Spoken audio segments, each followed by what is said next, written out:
देखो यहाँ पे आपको एक बैलेंस शीट दी है, आपको ज्वाइन हुआ। हम लोग यहाँ पे सम चालू कर रहे हैं। हम लोग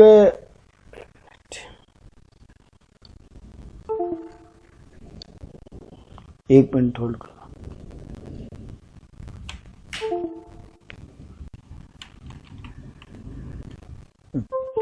हम लोग यहाँ पे ईयर पेपर से स्टार्ट कर रहे हैं। 2017 का सम कर रहे हैं। Balance sheet of EB and MB limited दिया है आपको। बैलेंस शीट मोटा मोटी वैसा ही दिया है जैसा हर सब में देना है। शेयर दोनों, इक्विटी शेयर है, रिजर्व है, पीएल है, ट्रेड पेएबल है, प्रोविजन फॉर एम्प्लॉय बेनिफिट है। तो एक बैलेंस शीट आपको क्वेश्चन में दिया हुआ है, आपको trade payable, provision for employ benefit. अच्छा ये देखो, प्रोविजन फॉर एम्प्लॉय बेनिफिट मतलब ये एक टाइप का तुम्हारा प्रोविजन फॉर पीएफ वगैरह है, लेकिन शॉर्ट टर्म में दिया है, मतलब करंट ईयर में पे करना है। तुमको लैंड एंड बिल्डिंग दिया है, प्लांट एंड मशीनरी दिया है, फर्नीचर एंड फिक्सचर्स दिया है, inventory, trade receivable, cash and cash equivalent दिया है। देखो एडजस्टमेंट में बहुत कुछ दिया है। UB limited was form to amalgamate the business of two companies. एक नया कंपनी बनाए हैं यूबी लिमिटेड। पहले से ईबी और एमबी है और अब बनाए हैं यूबी लिमिटेड, ताकि इन दोनों के बिजनेस को अमालगमेट किया जा सके। मतलब मर्जर हो गया। हाँ, मर्जर हो गया। The authorise capital of UB limited is being 2 lakh रुपया। ऑथराइज कैपिटल 2 लाख होगा, जिसका 10 रुपए एक शेयर का दाम होगा, मतलब 2000 शेयर नहीं, अच्छा 2 लाख होगा जिसका एक शेयर का दाम होगा। Out of which 2000 share were issued for cash at a premium of 2000 per share are fully paid up. Company का ऑथराइज कैपिटल है 2 लाख सॉरी 20,000 शेयर हुआ ना ऑथराइज कैपिटल, उसमें से 2000 share company out of cash issue की है। ठीक है। Amalgamation took place on 1 April 2015। All the asset and liability of MB limited are to be assumed by UB limited for a total consideration of 8000 equity share. EB और MB दोनों का business का सारा asset and liability ले लिया, यानी ये pulling of interest method है, क्योंकि पुलिंग ऑफ इंटरेस्ट मेथड या इन द नेचर ऑफ मर्जर में अपनी क्या करते थे, सारा एसेट लायबिलिटी टेक ओवर हो जाता था, वो भी बुक वैल्यू पे, वो भी बुक वैल्यू पे। देखो अगला लाइन में ये बात लिखा, non current and current asset and liabilities are taken over at book value. Book value आपको बोला इन दोनों कंपनी को वो 8000 इक्विटी शेयर इशू की है।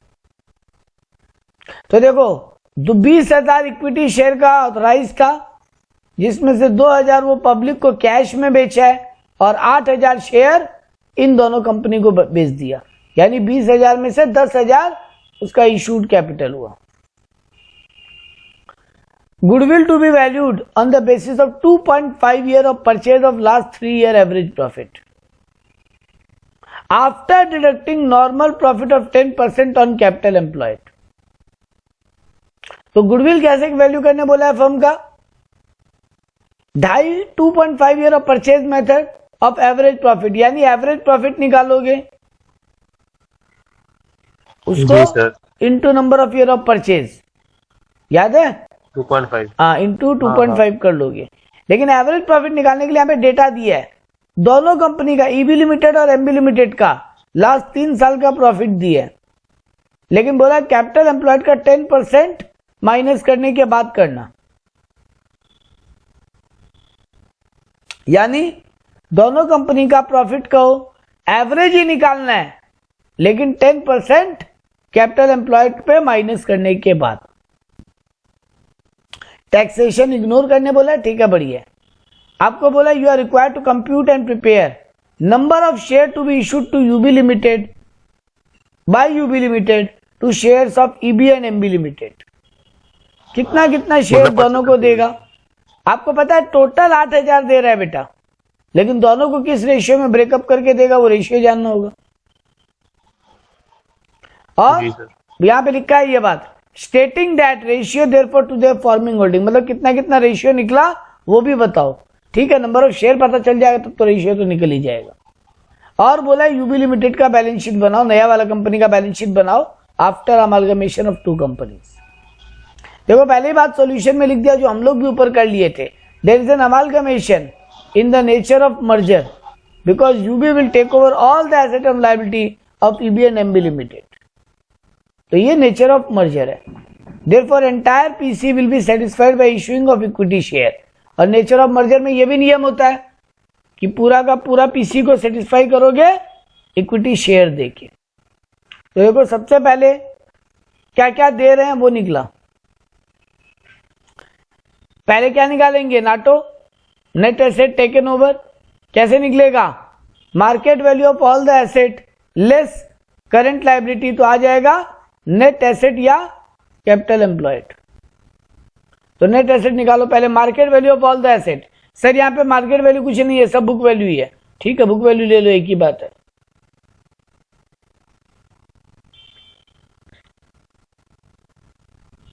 एक मिनट,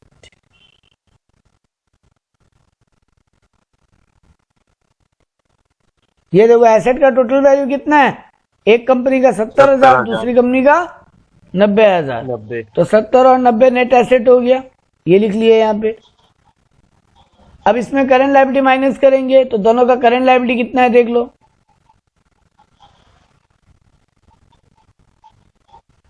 इसका करंट लायबिलिटी है 14 और 6 20,000 और इसका 14 और 15 55,000, 20,000 और 55,000।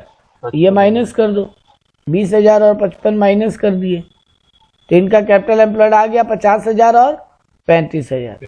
अब गुडविल निकालेंगे तो गुडविल निकालने का तरीका क्या बोला, लास्ट 3 साल का एवरेज प्रॉफिट निकाल लिए, तीनों साल का प्रॉफिट ऐड किए। इसको एवरेज कैसे करेंगे, डिवाइडेड बाई 3 कर लिए। तो तुम्हारा 24,750 आ रहा है तीनों साल का प्रॉफिट ऐड करने पे ईबी लिमिटेड का, और एमबी लिमिटेड का आ रहा है 18,750। तो 24,750 डिवाइडेड बाई 3, 18,750 डिवाइडेड बाई 3। अब इसमें लेस क्या करने बोला था, 10% ऑफ कैपिटल एम्प्लॉयड। तो ये तो रहा बेटा ऊपर कैपिटल एम्प्लॉयड निकालियो, 50,000 और 35,000। 50,000 का 10% 5,000 और 35,000 का 10% 3,500। तो 8,250 में से 5,000 गया, बचा 3,250 और 6,250 में से 3,500 गया, बचा 2,750। ये आ गया एवरेज प्रॉफिट। इसको क्या बोला है, 2.5 ईयर ऑफ परचेज से मल्टीप्लाई करने। तो भैया तुम्हारा जो भी एवरेज प्रॉफिट आया है उसका इंटू 2.5 कर लो। तो 8,125 आ रहा है गुडविल वैल्यू और इसका आ रहा है 6,875। तो अब अपने को मेन क्या चाहिए होता है, नेट एसेट। इसमें गुडविल का वैल्यू ऐड कर लो। तो तुम्हारा पहले से नेट एसेट का वैल्यू कितना था 50,000, उसमें गुडविल ऐड कर लो तो कंपनी का फाइनल एसेट का वैल्यू हो रहा है 58,125 और इसका एसेट का वैल्यू था 35,000, उसमें गुडविल ऐड कर लो 6,875। तुम्हारी कंपनी का फाइनल वैल्यू हो रहा है 41,875। इस रेशियो में तुमको शेयर का ब्रेकअप करना है। तो नया वाला जो कंपनी यूबी लिमिटेड कितना शेयर दे रहा है 8,000 डिवाइडेड बाई इन दोनों का टोटल कितना होगा 58,125 प्लस 41,875 करके बोलो कोई हमको। 58,125 हम भी कर रहे हैं, 58,125 प्लस 41,875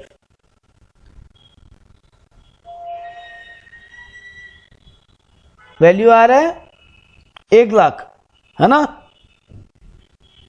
वैल्यू आ रहा है 1 लाख। तो 8,000 डिवाइडेड बाई 1 लाख कर लो। 8,000 डिवाइडेड बाई 1 लाख करके इंटू 58,175 कर दो तो आ जाएगा इसको कितना शेयर मिलेगा। वैसे ही 8,000 share divided by 1 lakh into 41,875 कर दो, आ जाएगा इस कंपनी को कितना शेयर मिलेगा। और तुम चाहते तो 58,125 और 41,875 का रेशियो बना लो, एक ही बात है। सर इतना क्यों करके देना पड़ेगा ना? हाँ, इतना क्यों कर रहे हैं बेटा, एक बात समझो, 2 रीजन। एक, तुमको यहाँ पे बोला है कि ये 8,000 शेयर जो है वो कंपनी का एसेट्स का रेशियो में बटेगा, नेट एसेट का रेशियो में। ये 8,000 शेयर टोटल दे रहा है MB limited, sorry UB limited दे रहा है 8,000 टोटल शेयर ईबी और एमबी को, अब किसको कितना मिलेगा इसके लिए यहाँ पे बोला है उसका नेट एसेट निकाल के। तो तुम क्या किए, पहले नॉर्मल एसेट वैल्यू दिया, उसमें से करंट लायबिलिटी माइनस किए, उसकी मदद से गुडविल कैलकुलेट कर लिए। जैसे ही गुडविल आ गया, तुम्हारे को नेट एसेट का वैल्यू पता था, उसमें गुडविल ऐड कर लिए, तो तुम्हारे को फाइनल एसेट का वैल्यू पता चल गया, market value of the assets का वैल्यू पता चल गया। उस रेशियो में तुम 8000 शेयर को बांट दिए। तो ए को मिलेगा 4650 शेयर ईबी लिमिटेड को, और एमबी लिमिटेड को मिलेगा 3350 शेयर।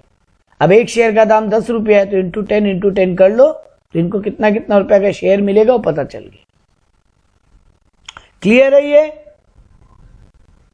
जी सर, हो गया। अब क्या करना है सर, आपको बोला क्या क्या था क्वेश्चन करने? आपको क्वेश्चन बोला था नंबर ऑफ शेयर निकालने, किसको कितना मिलेगा और उनका रेशियो बताने। तो ठीक है, तुम नंबर ऑफ शेयर और रेशियो कर दिए। सेकंड चीज बोला नया कंपनी का बैलेंस शीट बनाओ। सर अगर हमको बोलता नया कंपनी में, पुराना कंपनी में एंट्री पास करो, तो बेटा पहले एसेट बंद करने का एंट्री होता। तो एंट्री क्या होता तुम्हारा? यहाँ पे देखो, यहाँ जितना भी एसेट का वैल्यू दिया है, यहाँ जितना भी एसेट का वैल्यू दिया है, सब टू रियलाइजेशन हो जाता। रियलाइजेशन टू एसेट हो जाता इन सब का एंट्री, इसमें भी, इस कंपनी में भी और इस कंपनी में भी, ईबी में भी और एमबी में भी। ईबी में भी ये सारा एसेट का वैल्यू ऐड करते, रियलाइजेशन टू एसेट पहला एंट्री हो जाता। दूसरा एंट्री होता लायबिलिटी को कैंसिल करने का, तो लायबिलिटी में ये दोनों लायबिलिटी कैंसिल होता, ट्रेड पेएबल और प्रोविजन फॉर एम्प्लॉय बेनिफिट। तो liability account debit to realisation हो जाता है यहाँ पे एंट्री, सारा दोनों लायबिलिटी को डेबिट करते और टू रियलाइजेशन करके बंद कर देते। तीसरा काम होता परचेज कंसिडरेशन का ड्यू एंट्री पास करना। परचेज कंसिडरेशन में क्या मिल रहा है? 46,500 का शेयर और 33,500 का शेयर। तो ईबी लिमिटेड अपने बुक में लिखता MB limited account debit to realisation, क्योंकि परचेज कंसिडरेशन जिस कंपनी से मिलना है वो मेरा डेटर बन गया और रियलाइजेशन अकाउंट के थ्रू एंट्री पास होगा अब सारा। तो एमबी टू रियलाइजेशन हो जाता 46,000। यूबी होगा ना, यूबी तो मेरा न्यू कंपनी बन रहा है। अच्छा सॉरी यूबी नया कंपनी जो बन रहा है वो डेबिट टू रियलाइजेशन, और एमबी के बुक्स में भी यूबी टू रियलाइजेशन,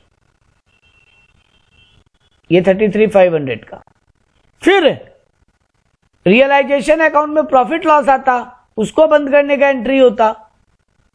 तो रियलाइजेशन में अगर प्रॉफिट आ रहा है तो realisation to share holder, equity share holder, ये एंट्री पास हो जाता। आप रियलाइजेशन का अकाउंट बनाते, एसेट सारा बंद करते यहाँ पे, लायबिलिटी सारा बंद करते यहाँ पे, पीसी के रूप में जो मिल रहा है वो यहाँ लिखते, और फिर यहाँ पे जो भी प्रॉफिट लॉस बचता उसको realisation to equity share holder कर देते। अब पीसी में जो सामान मिल रहा है वो लेते, क्या मिल रहा है? इक्विटी शेयर मिल रहा है। किससे मिल रहा है? टू यूबी लिमिटेड से।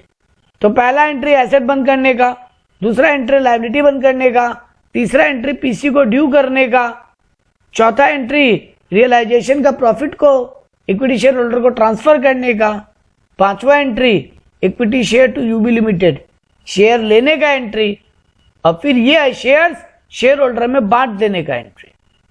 तो equity share holder account debit to equity share capital करके बांट देते। तो इतना एंट्री पास होता बंद होने वाली कंपनी की दोनों बुक्स में, एमबी और ईबी दोनों के बुक्स में होता। यूबी लिमिटेड के बुक्स में अगर तुम बोलते तो पहला एंट्री पास होता पीसी देने का एंट्री है, पीसी ड्यू एंट्री, यानी वो लिखता EB limited account, sorry share दे रहे हैं, पीसी दे रहे हैं ना, तो purchase consideration account debit to EB limited या to MB limited. UB limited अपने बुक में पहला एंट्री पास करता, पीसी देना है इस बात का एंट्री, ड्यू एंट्री, तो purchase consideration account debit to EB और MB limited. Second entry purchase consideration या बिजनेस परचेज अकाउंट, एक ही बात है, एक ही बात है, एक ही बात है, एक ही बात है। अच्छा, तुम बिजनेस परचेज लिखो या परचेज कंसिडरेशन लिखो, क्योंकि वैल्यू पीसी वाला ही जाएगा वहां पे। एकदम। हाँ, सेकेंड एंट्री पास करता, उसको यूबी लिमिटेड को एमबी और ईबी ईबी और एमबी दोनों का सारा एसेट मिल गया तो सारा एसेट अकाउंट डेबिट, दोनों का सारा लायबिलिटी मिल गया तो टू लायबिलिटी, और पीसी में जो देना है तो टू पीसी या बिजनेस परचेज। अगर यहाँ बिजनेस परचेज लिखे हो तो यहाँ भी बिजनेस परचेज लिखोगे। अब अगर डेबिट में बैलेंस बचता तो गुडविल और क्रेडिट में बैलेंस बचता तो कैपिटल रिजर्व। और फिर शेयर दिए हो तो शेयर देने का एंट्री, तो ईबी या MB limited account debit to equity share capital, ये एंट्री पास होता यूबी लिमिटेड के बुक्स में। तो हम आपको पूरा रिकैप कर दिया सम्स में, किसके आपको यहां सब में मांगा नहीं था बेटा, यहां आपको सब में बोला था खाली किसको कितना शेयर मिलेगा वो बताओ और नया कंपनी का बैलेंस शीट बना के बताओ। तो देखो नया कंपनी का बैलेंस शीट तो ये रहा बेटा, 1 लाख का शेयर इशू किया है दोनों को, ये देखो आप ही खुद ही निकाले थे 58,125 नहीं 58,125 और 34,875, या फिर यूं बोलो 46,500 और 33,500। तो शेयर कैपिटल इशू अब प्लस 2,000 शेयर पब्लिक को बेटा बेचा, 2,000 शेयर पब्लिक को बेचा, तो ये देखो शेयर कैपिटल में 1 लाख लिखा और इसका ब्रेकअप या नोट्स टू अकाउंट्स में बनाया। 20,000 शेयर पब्लिक को बेचे हैं और 80,000 शेयर परचेज कंसिडरेशन के रूप में दिए, 1 लाख का शेयर दिए तो वो लिख दिए वहां पे। Second item reserve and surplus, तो परचेज कंसिडरेशन का जो भी पेमेंट हुआ है लेस जितना का रुपया का शेयर गया, हम बोले थे ना गुडविल या कैपिटल रिजर्व। देखो एक कंपनी में कैपिटल रिजर्व निकल के आ रहा है बेटा, एक कंपनी में कैपिटल रिजर्व निकल के आ रहा है तो वो जाएगा वहां पे, और एक कंपनी में गुडविल निकल के आ रहा है तो गुडविल जाएगा। तुम जब पीसी निकालोगे तुम देखोगे एक कंपनी में कैपिटल एक कंपनी में गुडविल आ रहा है, तो यहाँ पे पीसी जितना आया तुम्हारा कैपिटल रिजर्व यहाँ चला गया। ये सब में कुछ अमाउंट होना नहीं था, तुमको उसका पूरा क्रेडिटर मिल गया, तुमको उसका पूरा शॉर्ट टर्म प्रोविजन मिल गया दोनों का, वो एम्प्लॉय बेनिफिट वाला। तो जो जो उनके बैलेंस शीट में लायबिलिटी था वो तुम्हारा लायबिलिटी हो गया। तो उनके बैलेंस शीट में क्या क्या लायबिलिटी था, उनके बैलेंस शीट में ये रहा 14 और 6 20,000 और 40 और 15 55,000, 20 और 55 75,000। तो ये देखो उसका पूरा, सॉरी हम लोग गलती जोड़े, हम लोग को क्रेडिटर जोड़ना था और वो शॉर्ट टर्म जोड़ना था। तो क्रेडिटर जोड़ो, 14,000 और 40,000 ये क्रेडिटर है, यानी 54,000 का क्रेडिटर है, और 6,000 और 15,000 का प्रोविजन है, 15 और 6 21,000 का प्रोविजन है। तो ये दोनों बैलेंस शीट नया कंपनी का बैलेंस शीट में चला जाएगा। 54,000 और 21,000। वैसे ही उस कंपनी का एसेट पूरा हो जाएगा तुम्हारा, इन्वेंट्री पूरा तुम्हारा हो जाएगा, ट्रेड पेबल तुम्हारा हो जाएगा, कैश इक्विवेलेंट भी तुम्हारा हो जाएगा। तो सब जोड़ के बस खाली लिख दो, तुम्हारा कंपनी का बहुत शेयर मैच हो जाना चाहिए। तो तुमको बोला नया कंपनी का बैलेंस शीट बनाने, तुम नया कंपनी का बैलेंस शीट बना दिया। क्लियर है सबको ये? जी सर एकदम। चलो एक सम्स और कर लेते हैं फटाक से। On 31/3/2012 Vihar limited was absorb by Vasant limited. तो विहार लिमिटेड को वसंत लिमिटेड एब्जॉर्ब कर लिया, मतलब विहार लिमिटेड हो गया ट्रांसफरर और वसंत लिमिटेड हो गया transferee. By taking over all the asset and liability of the former at book value, यानी in the nature of merger नजर आ रहा है क्योंकि सारा एसेट लायबिलिटी लिया है और वो भी बुक वैल्यू पे। The purchase consideration was fix. अच्छा लो बढ़िया बात, तुम्हारा जिंदगी आसान किया। तुमको बता रहा है पीसी फिक्स हो गया 4 लाख का, 10 रुपया वाला इक्विटी शेयर देंगे, यानी 40,000 शेयर देंगे 10 रुपया वाला। अब यहां पे बात गजब लिखा, Vasant limited every share holder will get 2 share for every share held in the transferee company. तुम देखोगे ठीक से तो 2 के बदले 4 शेयर देने का नॉर्मल नियम समझ में भी आ रहा है। देखो इधर कितना कैपिटल है विहार लिमिटेड का, 2 लाख। तो 2 लाख के बदले 4 लाख शेयर दे रहे हैं, 2 लाख रुपया का शेयर के बदले 4 लाख रुपया का शेयर दे रहे हैं। तो ऑब्वियस सा बात है ना बेटा, उस कंपनी के हर शेयर होल्डर को 2 शेयर मिलेगा 1 के बदले में। तो नॉर्मल सा बात था ये। तुमको यहाँ पे दोनों कंपनी का बैलेंस शीट दिया है, वही सब आइटम है, equity, general reserve, PL, workman compensation, sundry creditor, staff provident fund, provision for tax, इधर में plant and machinery, furniture, intangible asset, goodwill, stock in trade, debtor, prepaid insurance, income tax refund claim और cash and cash equivalent.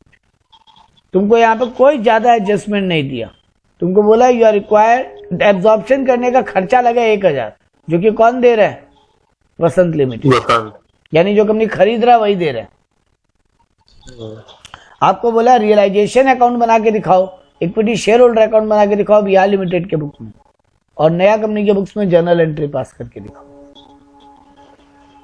ये amalgamation in the nature of merger है, ये बात पहले ही समझ में आ गया था, क्योंकि सारा एसेट लायबिलिटी टेक ओवर हो रहा है और कंपनी दे भी शेयर ही रहे। तो ये दो कंडीशन मेन है जो तुम जज करके निकाल सकते हो डिसीजन। तो पहले रियलाइजेशन अकाउंट बनाने बोला, सारा एसेट बंद करना होगा, हम realisation to asset entry pass करते हैं। तो रियलाइजेशन के बुक्स में, रियलाइजेशन के लेजर में टू एसेट, तो देखो सारा एसेट बंद किया, सारा मतलब कैश भी। तुम देख लो 1,30,000, 60,000, 60,000, इधर फिगर मिला लो, ये देखो 1,30,000, 60,000, 60,000, 46,700, 6,8656, यहाँ देखो 46,700, 6,8656, सारा एसेट बंद। लायबिलिटी में भी रिजर्व एंड सरप्लस पीएल छोड़ के बेटा सब बंद कर देना, ये रिजर्व एंड सरप्लस पीएल मत बंद कर देना। यहाँ पे क्रेडिटर, प्रोविडेंट फंड और प्रोविजन फॉर टैक्स, यानी 30,000, 4,000, 5,000, 30,456, 4,000 और 5,000, ये बंद हो गया। तुमको पीसी के सेकंड एंट्री, दोनों एंट्री हो गया ना, रियलाइजेशन टू एसेट और लायबिलिटी टू रियलाइजेशन, यही दोनों एंट्री करते थे, तो इन दोनों का एंट्री का पुटिंग हो गया। तीसरा एंट्री क्या करते थे? पीसी ड्यू का एंट्री, यानी Vasant limited account debit to realisation. तो देख लो वही हुआ है, रियलाइजेशन के बुक्स में बाई वसंत लिमिटेड 4 लाख का।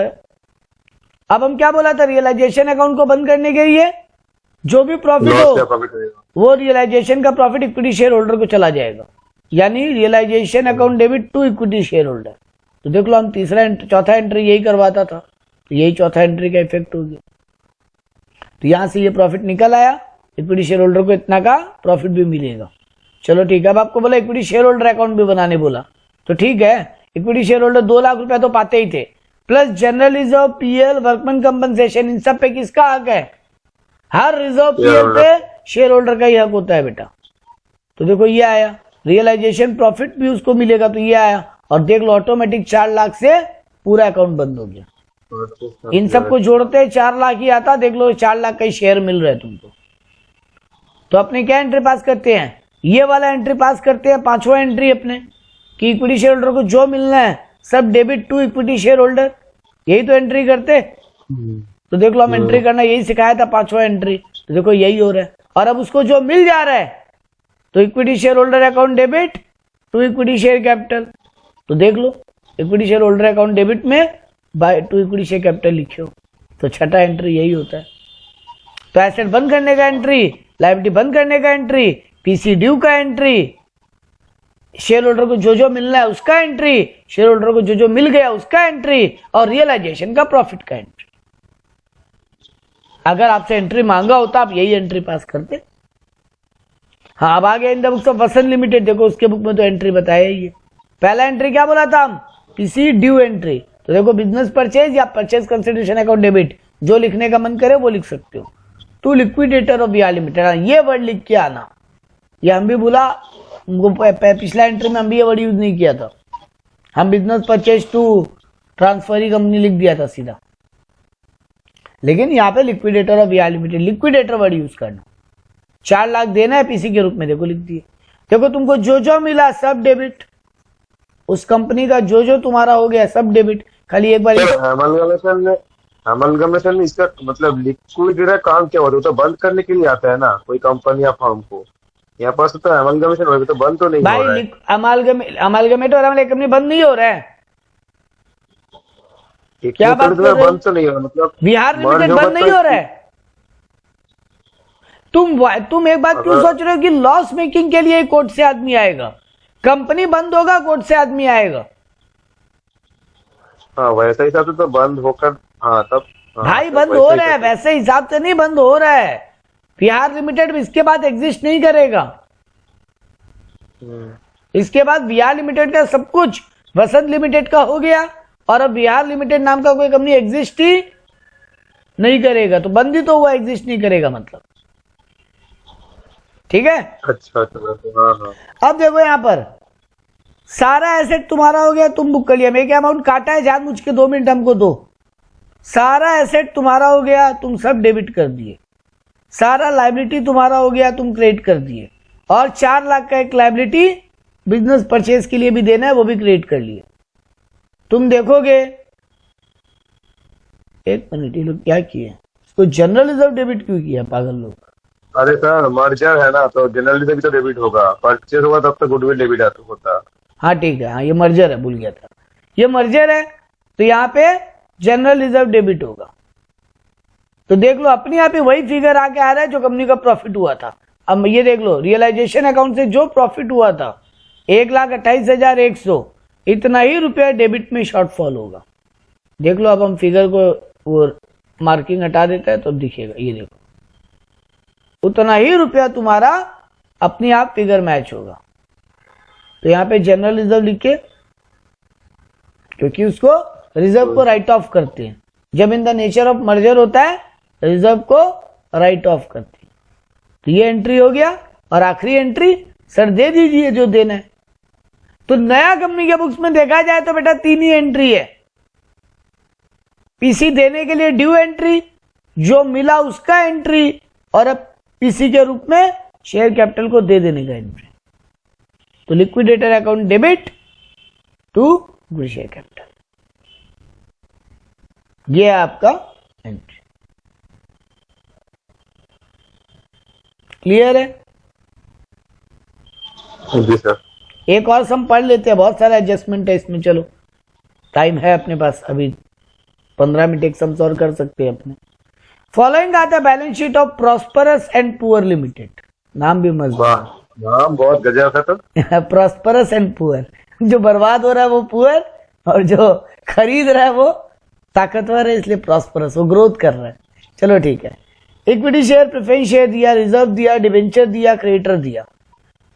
यहां पे ये देखो बड़ा गजब बात, investment 4,000 share in poor limited. Prosperous limited poor limited का ऑलरेडी 4,000 शेयर खरीद के बैठे, और उल्टा भी है, पुअर लिमिटेड भी प्रॉस्परस का 3,000 शेयर खरीद के बैठे, एक दूसरे का शेयर खरीद के रखा है, यानी एक दूसरे का होल्डर बन के बैठे। चलो ठीक है। आपके एग्जाम में ये कभी नहीं आ सकता, क्योंकि अब होल्डिंग सब्सिडियरी में नया नियम आ गया। अब अगर होल्डिंग, एक कंपनी होल्डिंग है किसी का, एक कंपनी अगर किसी का होल्डिंग है, तो सब्सिडियरी कंपनी होल्डिंग कंपनी का शेयर नहीं खरीद सकता। तो नया नियम ये आपको पता है चला, जो ये होल्डिंग है, ये सब्सिडियरी है, ये तो नहीं भी हो सकता है। हाँ, ये नहीं हो सकता, तब कोई दिक्कत नहीं है। और नहीं है होल्डिंग, तुम करेक्ट हो। क्योंकि देखो पुअर लिमिटेड का कितना शेयर है? 2 लाख है, इसका 2 लाख जो है 20,000 शेयर है। अच्छा, नंबर ऑफ शेयर पूछा। नंबर ऑफ शेयर 20,000 है, और यहाँ कितना शेयर होल्ड करके बैठे हैं? 4,000। 7,000। तो 4,000, हाँ बेटा 60,000 रुपया का है, वो तो मार्केट प्राइस पे खरीदा होगा इसलिए। नंबर ऑफ शेयर देखो, 4,000 डिवाइडेड बाई 20,000 इंटू 100, ये 50% से कम है। होल्डिंग नहीं है कोई किसी का यहाँ पे। और इसका भी 50,000 शेयर है, उसमें से ये 3,000 होल्ड करके रखा है। ठीक है, चलो जो भी है उससे तुमको फर्क नहीं पड़ेगा यहाँ पे। नेक्स्ट बढ़ते हैं आगे। यहां पर अपने को क्या बोला? Fix asset of both the companies are to be revalued at 20% above book value. Fix asset को 20% बुक वैल्यू पे बढ़ाना है। Both the company are to pay 10% equity dividend and preference dividend having already paid. दोनों company 10% का equity share को और preference share को dividend बोला है और दे भी दिए। अब देखो सबसे मजेदार part, after the above transaction is given effect Prosperous Limited will absorb Poor Limited on the following terms. 6 equity share of 10 rupees each will be issued by Prosperous Limited against 5 share of Poor Limited. तो 6 के बदले में 5 के बदले में 6 share देगा. 10% preference share of Poor Limited will be paid at 10% discount by issuing 11% preference share of 200 each as par in Prosperous Limited. 10% वाला जो प्रेफरेंस शेयर है पुअर लिमिटेड का, उसको 10% डिस्काउंट पे पेमेंट होगा और बदले में क्या दिया जाएगा? 11% इंटरेस्ट डिविडेंड वाला प्रेफरेंस शेयर दिया जाएगा, 200 रुपया फेस वैल्यू वाला. 12% debenture holder of poor limited will get 8% premium bye 13% debenture. 12% वाला डिबेंचर होल्डर जो है पुअर लिमिटेड का, उनको 8% प्रीमियम पे पेमेंट किया जाएगा और क्या दिया जाएगा? 13% इंटरेस्ट वाला डिबेंचर दिया जाएगा. 20,000 to be paid by prosper for liquidation expense, और 20,000 का लिक्विडेशन का खर्चा है वो भी देगा. Sunday creditor of poor limited include 30,000. अच्छा लो, यहां पर ये म्यूचुअल एडजस्टमेंट है. Sunday creditor of poor limited include 30,000 due from Prosperous Limited and bills receivable discounted by Prosperous accepted by Poor Limited. यानी एक दूसरे से 30,000 का क्रेडिटर डेटर है. ये म्यूचुअल एडजस्टमेंट होता है. म्यूचुअल एडजस्टमेंट का नियम अपने क्या पढ़े हैं? क्रेडिटर से भी माइनस कर दो और डेटर से भी माइनस कर दो. तो 30,000 जब क्रेडिटर डेटर को ऐड करके नया बैलेंस शीट में लिखेंगे तो दोनों से माइनस कर देंगे, क्रेडिटर से भी और डेटर से भी. वैसे ही बिल्स रिसीवेबल भी और बिल्स पेएबल भी आपस में एडजस्ट हो जाएंगे. आपको बोला जर्नल एंट्री दो प्रॉस्पेरस लिमिटेड के बुक में और बैलेंस शीट भी बना के दिखाओ प्रॉस्पेरस लिमिटेड के बुक में. इतना टफ देगा एग्जाम में. देखो ये आया हुआ तो है 2014 का ऑनर्स में.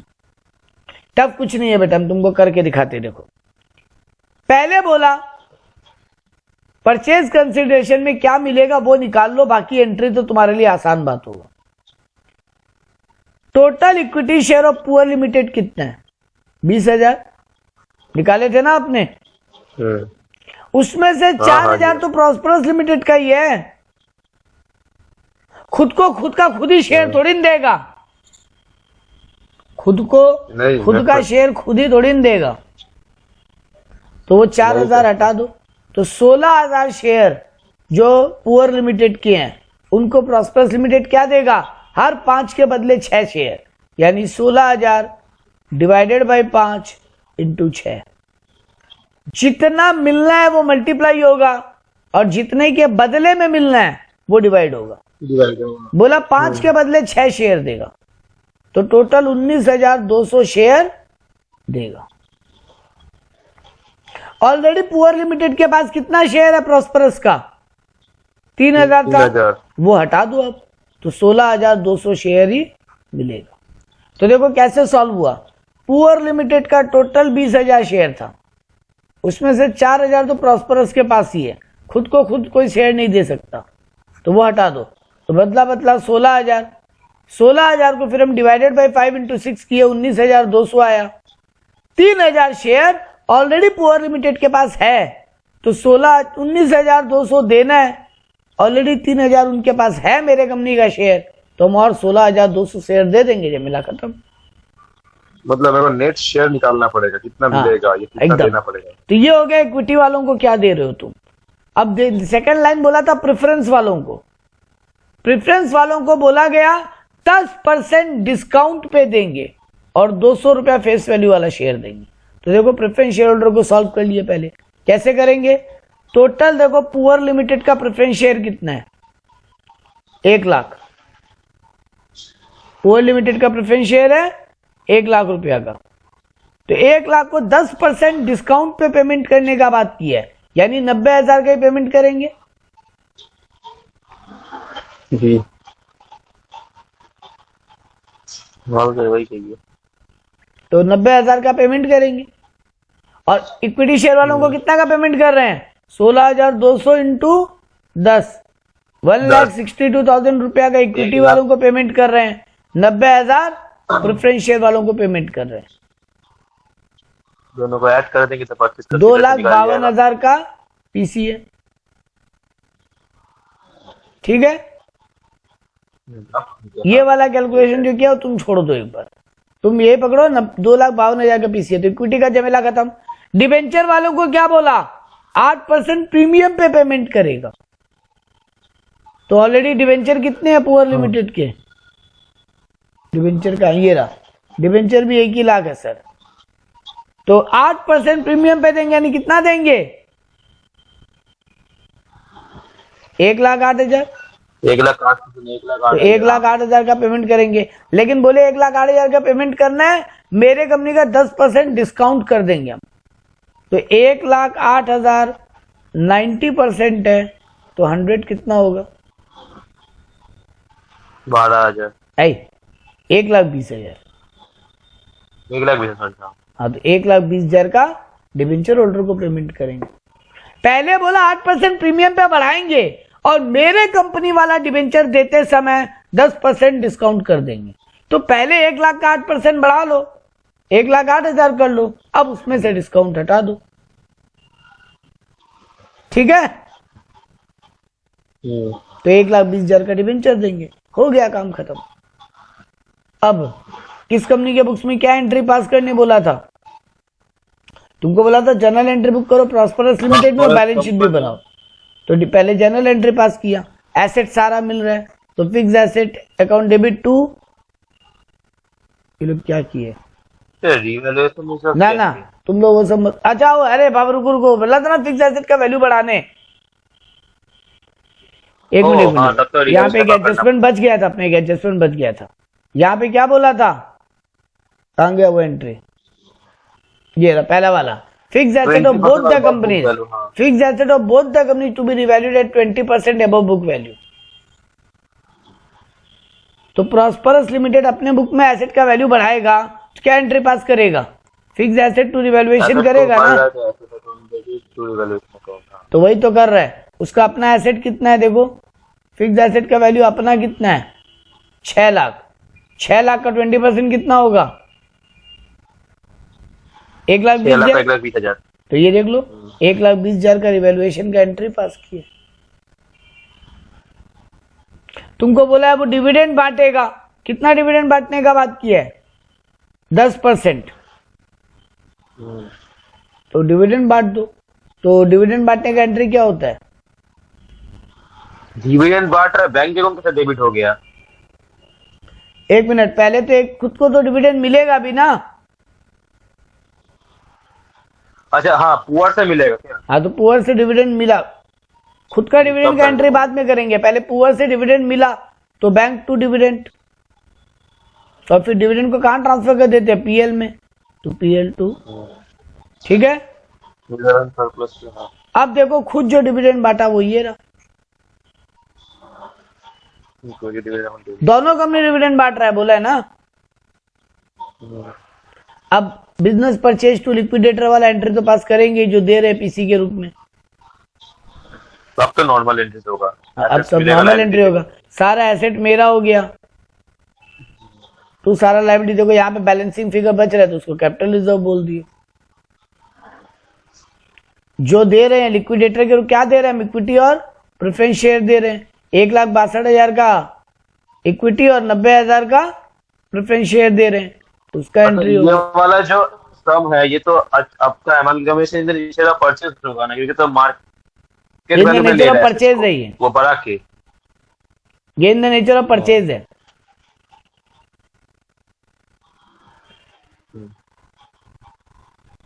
Liquidator of the poor limited को अपने कंपनी का शेयर दिए, गुडविल कहां से आया 20,000 का, एक मिनट रुको, मैंने गुडविल कहां से आ गया। ओ लिक्विडेशन, ये गुडविल वाला एंट्री मत करो तुम, लिक्विडेशन का एक्सपेंस दे रहे हैं हम, तो लिक्विडेशन एक्सपेंस टू बैंक कर दो, एक्सपेंस और लिक्विडेशन अकाउंट डेबिट। हाँ, liquidation expense account debit to bank कर दो, तुम गुडविल छोड़ो, टू बैंक।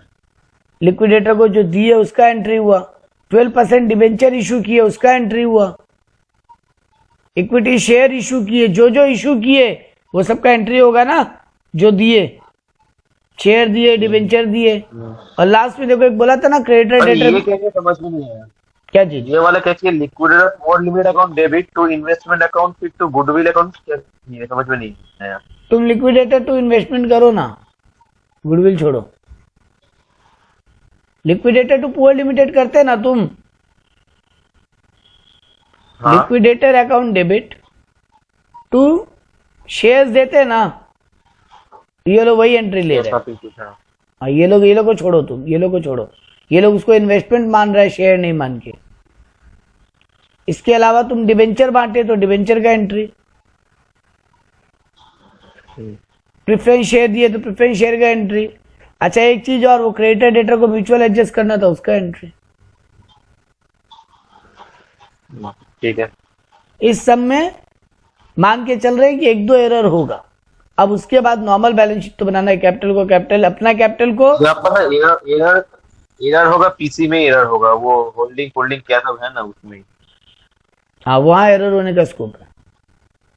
शेयर कैपिटल, अपना कैपिटल और नया वाला कंपनी को जो शेयर इशू किए दोनों ऐड करके लिख दिए। बोरिंग्स में डिबेंचर को ऐड करके लिख दिए, ट्रेड पेएबल क्रेडिटर को ऐड करके लिख दिए। एक हमेशा में एडवाइस देगा, रिजर्व्स एंड सरप्लस हमेशा बैलेंसिंग फिगर ले लेना, तुम्हारा जिंदगी आसान रहेगा। रिजर्व्स एंड सरप्लस का वरना फिगर निकालने गए तो दिखाना पड़ेगा। हाँ, नोट्स तो दिखाना पड़ेगा। अरे नोट्स एक नोट कम दिखाना बाबा, क्योंकि देख इसका रिजर्व एंड सरप्लस का नोट ले, देख रिवैल्यूएशन रिजर्व, उसमें गुडविल और कैपिटल रिजर्व का इफेक्ट, इक्विटी डिविडेंड बांटे उसका इफेक्ट। हाँ, एक क्वेश्चन है मेरा, बोल। या बीकॉम का पढ़ा रहा है या सीए फाइनल का पढ़ा रहा ये है? बीकॉम में आया हुआ समझा 2014 में। लग तो नहीं रहा, सीए फाइनल का लेवल का सम्स करा रहा है। लिखा है वहां, देखो तुमको हम दिखा देते हैं। बैंड बज गया एग्जाम, मतलब ये स्टूडेंट देखो, लोग, ये अगर सम आया सीयू बीकॉम ऑनर्स 2014। हम और अमेलगमेशन नहीं करेगा सर एग्जाम में, छोड़ हम तो पहला चॉइस हमेशा बोलता है इंटरनल रिकंस्ट्रक्शन अटेंड करना।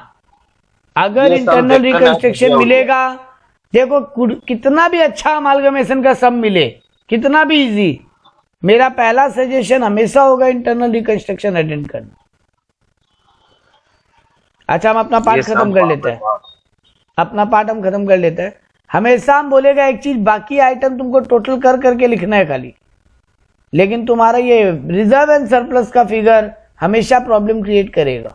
इसलिए बुद्धि लगाएंगे, पहले एसेट का आइटम पुट कर लेंगे, लायबिलिटी का जो आइटम जोड़ जोड़ के लिखना है, शेयर हमको बताइए हम जोड़ के लिख देंगे, तो मेरा जो भी डिफरेंस है वो रिजर्व एंड सरप्लस में डाल के एक नोट नहीं बनाओगे कोई दिक्कत नहीं है। बट रिजर्व एंड सरप्लस का फिगर निकालने गए तो परेशान हो जाओगे। इसका फिगर मत निकालना, इसको बैलेंसिंग फिगर रख दो। बाकी आइटम तो केवल जोड़ जोड़ के लिखना है बैलेंस शीट में, सारा एसेट ऐड करके लिखना है, सारा इन्वेंट्री ट्रेड रिसीवेबल कैश सब ऐड कर करके लिखना है, वो लिखते जाओ। इधर का टोटल आराम से मिल जाएगा एसेट साइड का। लायबिलिटी में बाकी आइटम, एक शेयर कैपिटल तुम्हारे लिए आसान होगा, तुम्हारा अपना शेयर कैपिटल प्लस नया वाला कंपनी को जितना का शेयर बांटे, तुम्हारा लॉन्ग टर्म बोरिंग में जितना का डिवेंचर तुम्हारा खुद का है प्लस नया वाला कंपनी को जितना का डिवेंचर दिए। 1,20,000 का डिवेंचर दिए थे ना, और खुद का डिवेंचर 1 लाख था पहले से, 2,20,000 हो गया। देखो ट्रेड पेएबल दोनों का जोड़ के लिख दो, करंट लायबिलिटी दोनों का जोड़ के लिख दो। हम एग्जाम में ये भी सजेशन देंगे, बैलेंस शीट बनाना बहुत आसान होगा क्योंकि आपको मैक्सिमम आइटम केवल पकड़ पकड़ के ऐड करके लिखना है।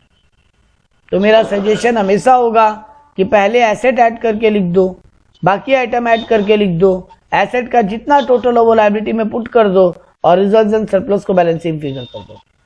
तो ये डिफिकल्ट नहीं होता। जर्नल एंट्री में भी तुम्हारा जो पीसी का एंट्री है, हाँ पीसी कैलकुलेशन में यहाँ पे थोड़ा सा डिफिकल्ट है, बट ऐसा ही हाईएस्ट आ सकता है, इससे ज्यादा डिफिकल्ट नहीं आएगा। इसको दोबारा एक बार देखना, आपका काम आसान होगा। उसके ऊपर डिफिकल्टी होगा भी नहीं।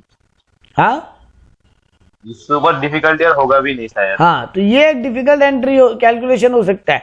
बाद बाकी एंट्री तो तुमको 5-6 एंट्री तो एकदम आसानी से पता है भाई। हाँ, वो तो आता है। हाँ, तो वो एंट्री पुट करो, बैलेंस शीट का टोटलिंग कम से कम पुट करो, तो इससे होगा ये 15 नंबर में तुमको 8-9 नंबर इजीली मिल जाएगा। तो 15 में 8 9 तो उठाओ।